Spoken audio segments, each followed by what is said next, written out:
आमीन।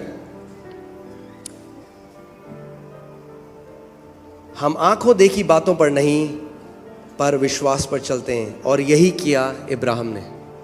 इसीलिए वो विश्वास का पिता कहलाता है, यानी विश्वास का एग्जाम्पल कहलाता है। अगर आपको विश्वास सीखना है तो इब्राहिम से सीखिए।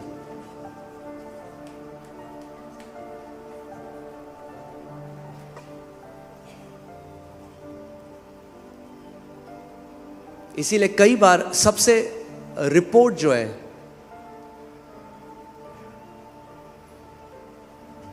जो यहां पे डॉक्टर की रिपोर्ट है, जो पृथ्वी पे जो एक्सपर्ट की रिपोर्ट है, वो खड़ी हो जाती है एक जायंट की तरह, उस दानव की तरह जो आपको मॉक करती है, आपका मजाक उड़ाती है। कहां है तेरा प्रभु? तेरा प्रभु रिपोर्ट में तो यह है, रिपोर्ट तो कह रहा है भैया कैंसर बढ़ गया।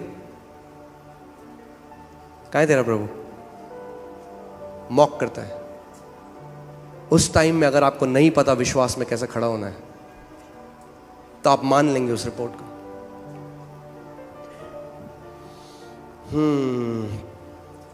इब्राहिम ने क्या किया? इब्राहिम ने विश्वास को अपनी ज्ञान इंद्रियों के ऊपर रखा। इसीलिए विश्वास का पिता कहलाता है, इसीलिए हमारा उदाहरण बन गया। और उसके जीवन के द्वारा आप सीख सकते हो कि विश्वास कैसे कार्य करता है। रोमियो 4:19 में लिखा है, वह जो 100 वर्ष का था अपने मरे हुए से शरीर और सारा के गर्भ की मरी हुई सी दशा जानकर भी विश्वास में निर्बल ना हुआ। इंग्लिश बाइबल ज्यादा अच्छा कहती है, वो कहती है he did not consider his own body, यानी उसने अपने शरीर पर ध्यान नहीं लगाया। शरीर के रूप से वो डेड था, इम्पॉसिबल था। जो प्रभु उससे कह रहा था शारीरिक तरीके से वो इम्पॉसिबल था। परमेश्वर ने कहा मैं तुझे जातियों का पिता बनाऊंगा, और 100 साल का हो चुका है।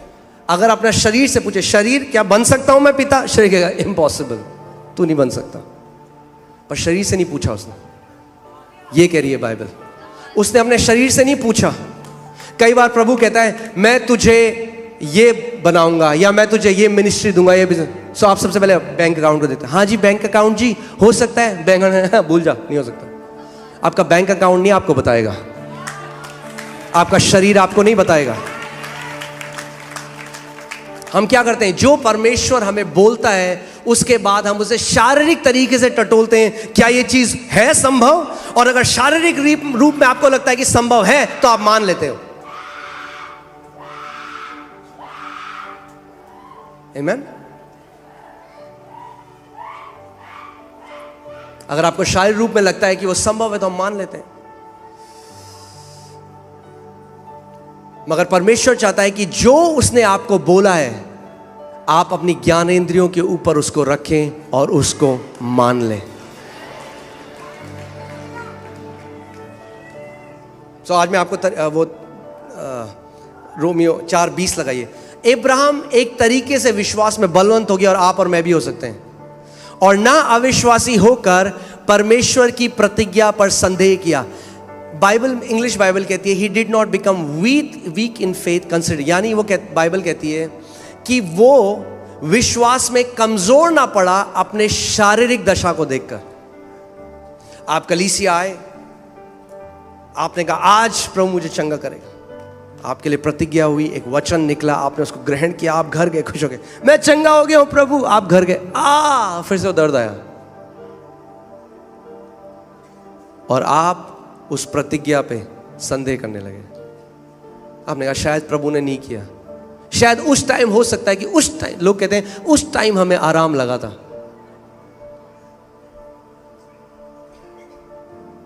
इसीलिए कितने मसीह लोग हैं जो अपनी चंगाई खो देते हैं कुछ समय बाद। क्यों? क्योंकि शैतान चुरा ले जाता है। क्यों? क्योंकि ज्ञानेंद्रियों के द्वारा डाउट डालता है उनके अंदर, संदेह डालता है, अरे तुझे चंगा करा ही नहीं प्रभु ने, और वो अपने मुंह से उस बात को बोल देते हैं। इसीलिए परमेश्वर का वचन कहता है कि थामे रहे जो मैंने तुझे दिया है, क्योंकि कोई है जो चुराना चाहता है उसे। सो बाइबल बता रही है जब प्रभु ने इब्राहिम को बोला, आज हमारे पास उदाहरण है इब्राहिम, उसके पास कोई उदाहरण नहीं था, कोई बाइबल नहीं थी उसके पास।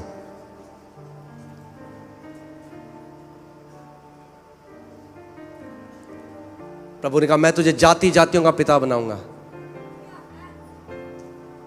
उसने क्या किया? बाइबल बताती है वो विश्वास में कमजोर ना पड़ा और उसने परमेश्वर की प्रतिज्ञा पे संदेह नहीं किया, पर विश्वास में दृढ़ होकर परमेश्वर की महिमा करी।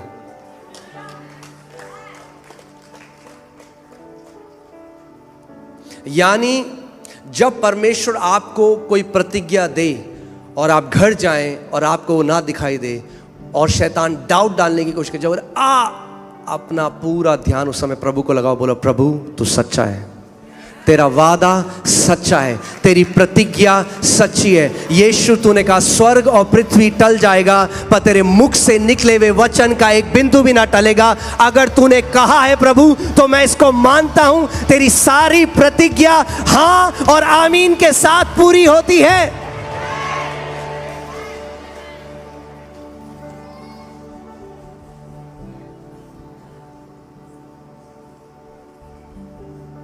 Amen?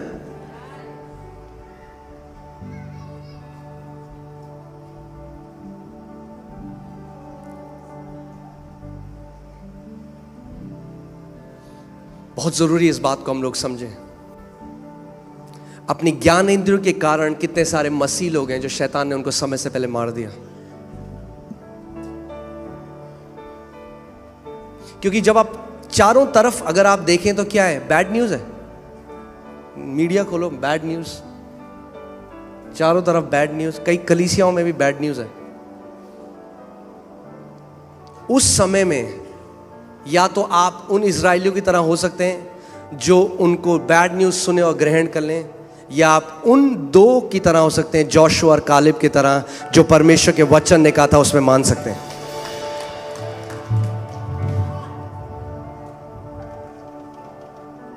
आमीन। अपने पड़ोसी को बोलो डाउट करना एक चॉइस है, जैसे विश्वास करना एक चॉइस है। आपके पास चॉइस है, मैं शारीरिक ज्ञान इंद्रियों से चलूंगा या मैं विश्वास के द्वारा चलूंगा। अगर मैं विश्वास के द्वारा चलूंगा तो मुझे शरीर से प्रमाण नहीं है, विश्वास मुझे प्रमाण देता है, शरीर मुझे प्रमाण नहीं देता। क्योंकि विश्वास अनदेखी वस्तुओं का निश्चय क्या है? एक प्रमाण है, एक निश्चय है।